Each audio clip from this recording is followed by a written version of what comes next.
Bismillahirrahmanirrahim. Alhamdulillahi wassalatu wassalamu ala rasulillahi wa bihi nasta'in. Assalamualaikum warahmatullahi wabarakatuh. Sa lahat po ng ating pong mga kabangsamoro na nakatutok sa ating pong Facebook Live sa 92.1 Voice FM Cotabato. So katulad po na ating pong ginagawa lagi, no? Tayo ay nag-update tuwing tayo ay nandito sa Saudi Arabia, partikular sa Makkah or sa Madina, no? Tayo ngayon nasa Makkah para sa ating pagsasagawa o pag-perform ng ating pong Hajj ngayong taong 2024, no? So as of now, mga kabangsamoro, makikita po ninyo na nasa labas po tayo ngayon o nasa loob tayo ng compound o nasa haram, no? Sa territory tayo ngayon, nasa perimeter ng haram, no? Yung ating pong mga kababayan, mga kapatid, mga kamusliman, no? Sa buong mundo na sasagawa ng kanilang Hajj ngayon. Ayun. Makikita po ninyo ganito karami, no? Yung dumating na mga Hujjaz na nanggagaling sa iba't ibang panig ng mundo, no? Na nandito ngayon sa Makkah, no? Na nag-perform ka. Tapos lang din magsala ng Salatul Isha dito sa Masjidil Haram, dito sa may Makkah, no? So ganito, mahigit kung ulang ito mga kabangsamoro, mga nasa ibang nasa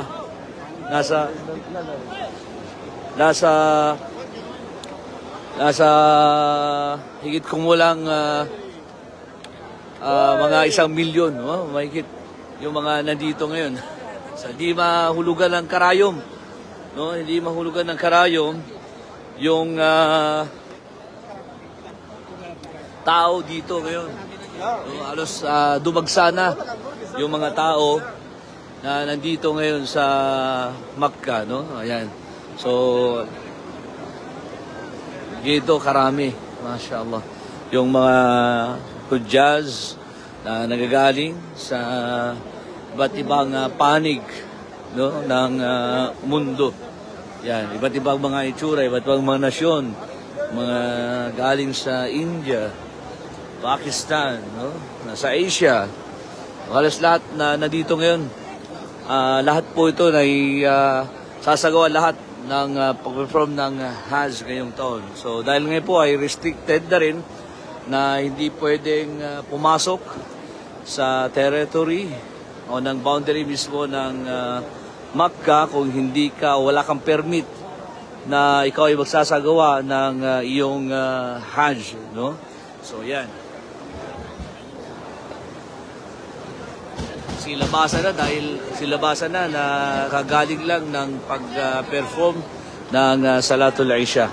Yan.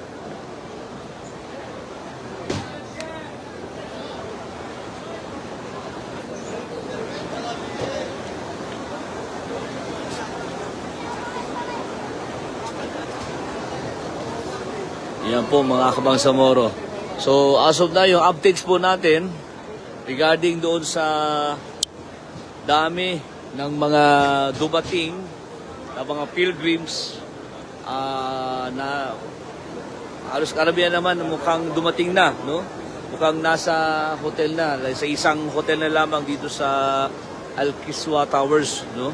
So maybe inshallah sa mga susunod mga araw mag-update tayo doon sa ating hotel, anong meron doon sa ating hotel, no?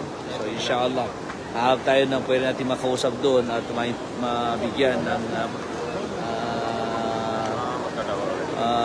informasyon, no? Higil sa ating pagmahal. Ayan, okay?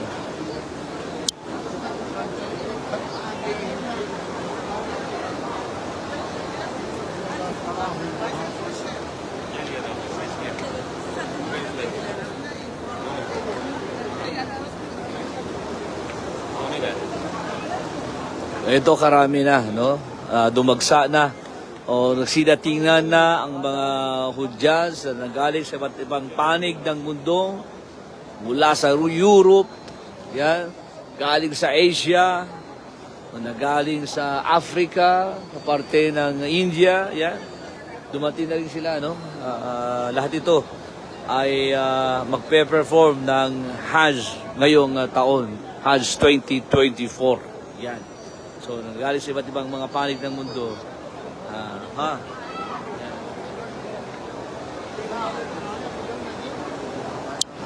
So, alhamdulillah mga Kabangsamoro.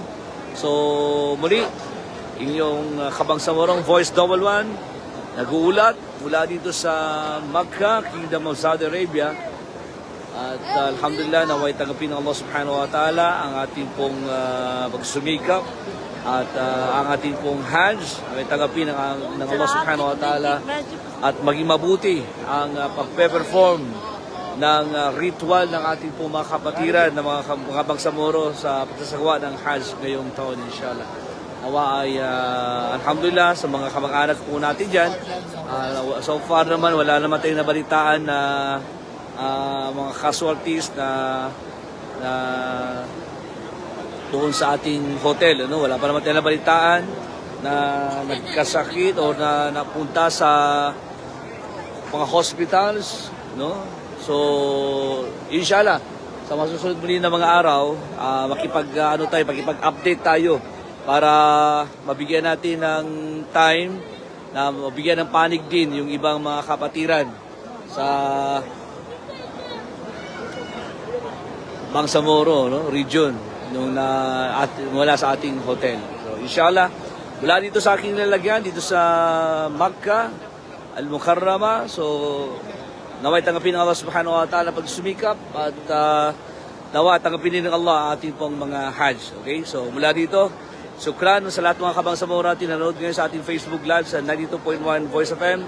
Ito muli yung Kabangsamoro, Voice 11. Maraming salamat. Assalamualaikum warahmatullahi wabarakatuh.